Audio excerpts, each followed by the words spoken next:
घर जपलेलं झाड फांदी फांदी जीवा पाड भावबंध माया रीत त्याच्या मनाची कवाड लेक माहेराचं सोनं लेक सौख्याचं औक्षण लेक बासरीची धून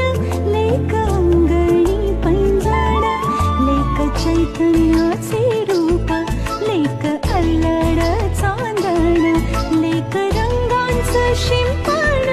लेक गंध हवामान लेक परक्याचे धन बाबा तुटतो आतून आला गोठलेला क्षण शुभ मंगल कन्यादान कन्यादान